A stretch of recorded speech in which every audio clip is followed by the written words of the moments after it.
मधुबन के बाबा, मधुबन के बाबा मुरली वाले, आपका क्या कहना,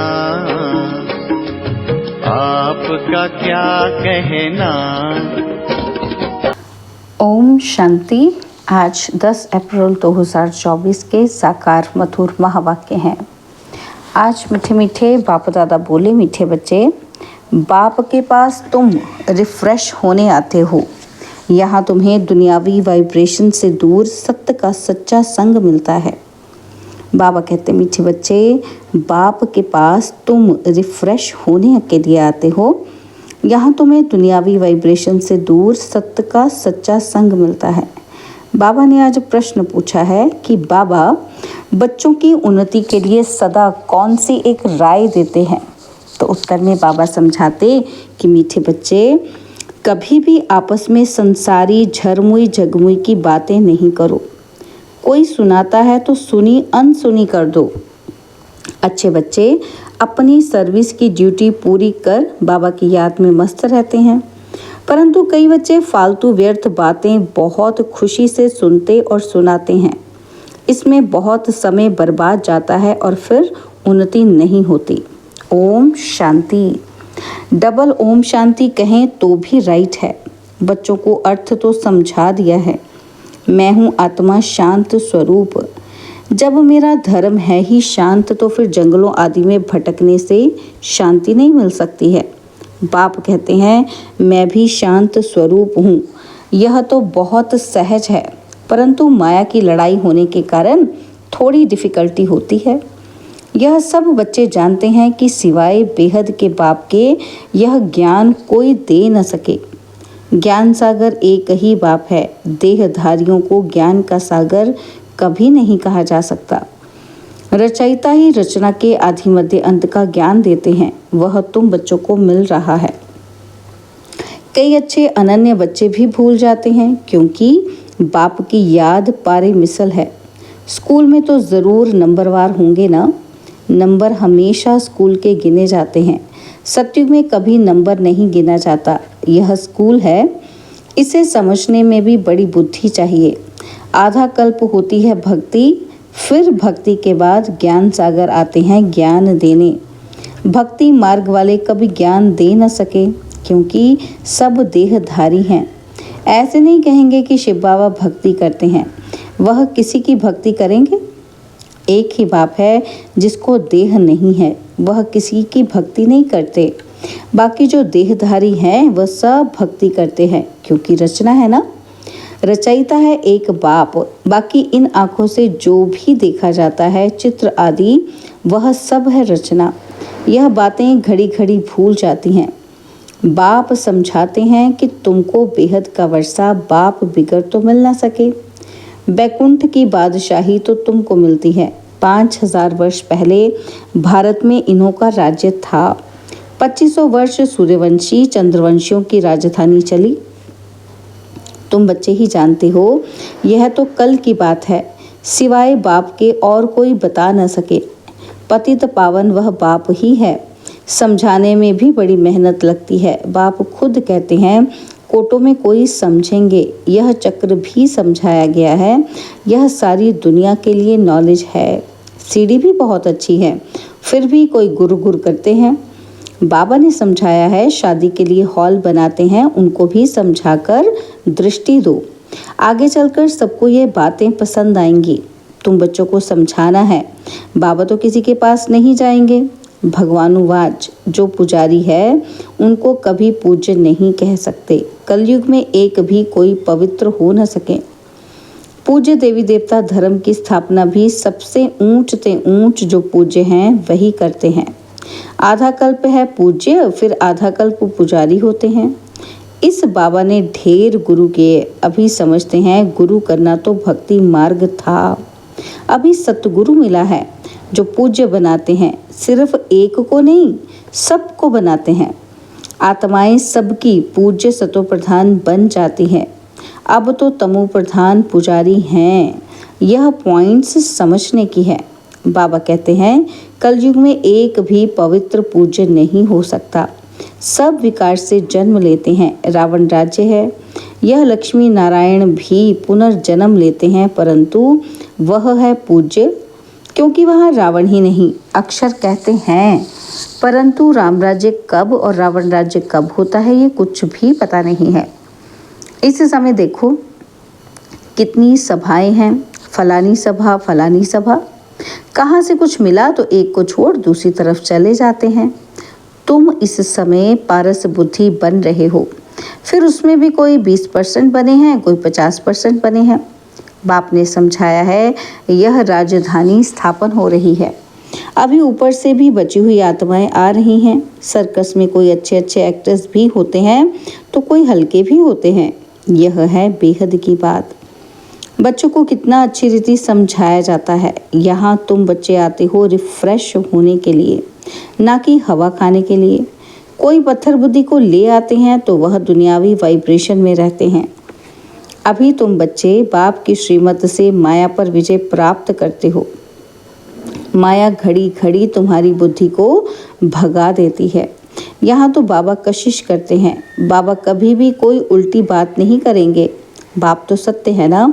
तुम यहाँ सत्य के संग में बैठे हो, दूसरे सब असत्य संग में हैं। उनको सत्संग कहना भी बड़ी भूल है। तुम जानते हो सत्य एक ही बाप है। मनुष्य सत्य परमात्मा की पूजा करते हैं, लेकिन ये पता ही नहीं कि हम किसकी पूजा करते हैं, तो उनको कहेंगे अंधश्रद्धा। आगा खां के देखो कितने फॉलोअर्स हैं। वे जब कहीं जाते हैं तो उनको बहुत भेंटा मिलती है। हीरो में वजन करते हैं, नहीं तो हीरो में वजन कभी किया नहीं जा सकता। सत्युग में हीरे जवाहर तो तुम्हारे लिए जैसे पत्थर हैं जो मकानों में लगाते हैं। यहाँ कोई ऐसा नहीं है जिनको हीरो का दान मिले। मनुष्य के पास बहुत पैसे हैं इसलिए दान करते हैं, परंतु वह दान पाप आत्माओं को करने के कारण देने वाले पर भी चढ़ता है। अजामिल जैसी पाप आत्माएं बन पड़ते हैं। यह भगवान बैठ समझाते हैं, ना कि मनुष्य। इसलिए बाबा ने कहा था कि तुम्हारे जो चित्र हैं उन पर हमेशा लिखा हुआ हो भगवान उवाच। हमेशा लिखो त्रिमूर्ति शिव भगवान उवाच। सिर्फ भगवान कहने से भी मनुष्य मूंझेंगे। भगवान तो है निराकार, इसलिए त्रिमूर्ति जरूर लिखना है। उसमें सिर्फ शिव बाबा नहीं है, ब्रह्मा विष्णु शंकर तीनों ही नाम है। ब्रह्मा देवता नमः, फिर उनको गुरु भी कहते हैं। शिव शंकर एक कह देते हैं, अब शंकर कैसे ज्ञान देंगे। अमर कथा भी है। तुम सब पार्वतियां हो। बाप तुम सब बच्चों को आत्मा समझ ज्ञान देते हैं। भक्ति का फल भगवान ही देते हैं। एक शिव बाबा है, ईश्वर भगवान आदि भी नहीं। शिव बाबा अक्षर बहुत मीठा है। बाप खुद कहते हैं मीठे बच्चों, तो बाबा हुआ ना। बाप समझाते हैं आत्माओं में ही संस्कार भरे जाते हैं। आत्मा निर्लेप नहीं है।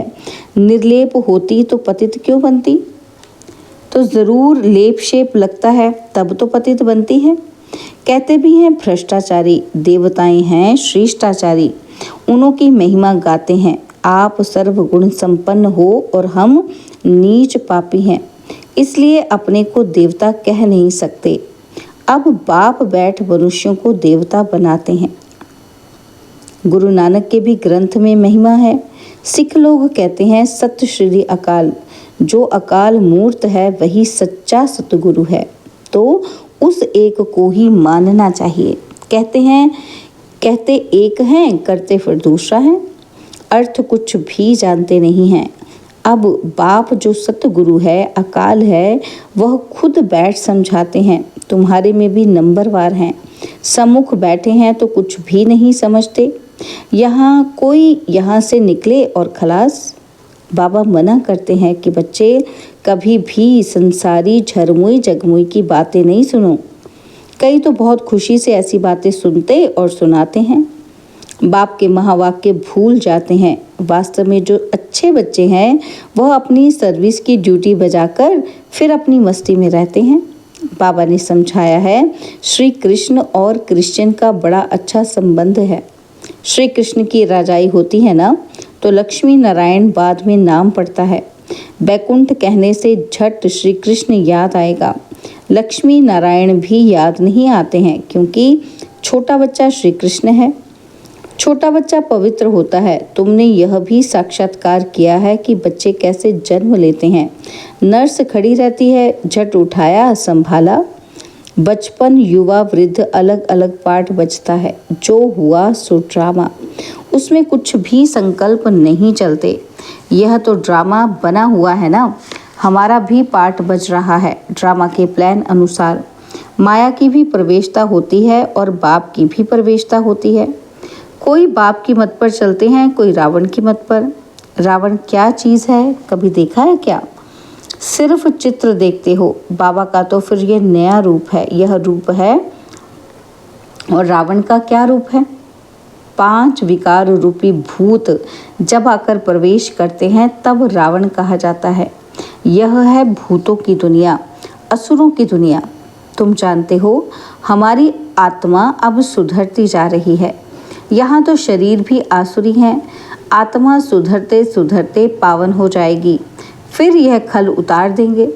फिर तुमको सतो प्रधान खल मिल जाएगी, कंचन काया मिलेगी। सो तब जब आत्मा भी कंचन हो। सोना कंचन हो तो जेवर भी कंचन बनेगा।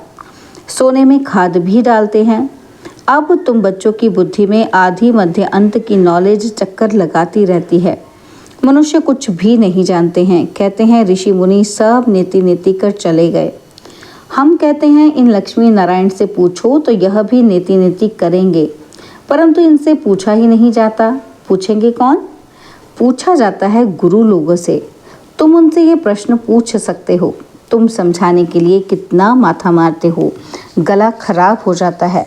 बाप तो बच्चों को ही सुनाएंगे ना, जिन्होंने समझा है। बाकी औरों के साथ फालतू थोड़े माथा लगाएंगे। अच्छा, मीठे मीठे सिकिलदे बच्चों प्रति माता पिता, बाप दादा का याद, प्यार और गुड मॉर्निंग। रूहानी बाप की रूहानी बच्चों को नमस्ते। हम रूहानी बच्चों की रूहानी बाप दादाजी को दिलवा जान सिकवा प्रेम से नमस्ते। ओम शांति। प्यारे बाबा, मीठे बाबा, मेरे बाबा, शुक्रिया बाबा, शुक्रिया बाबा, शुक्रिया।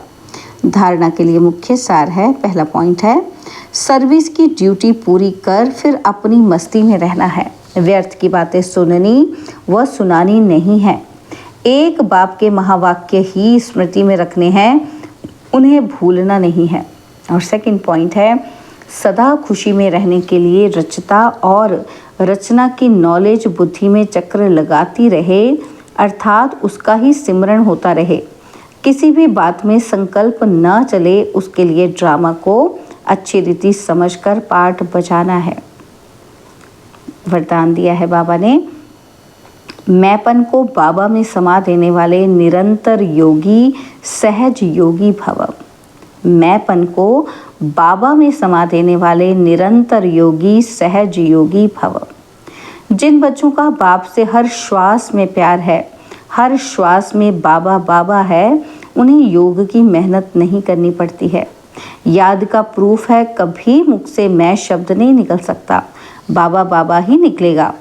मैंपन बाबा में समा जाए। बाबा बैकबोन है, बाबा ने कराया, बाबा सदा साथ है।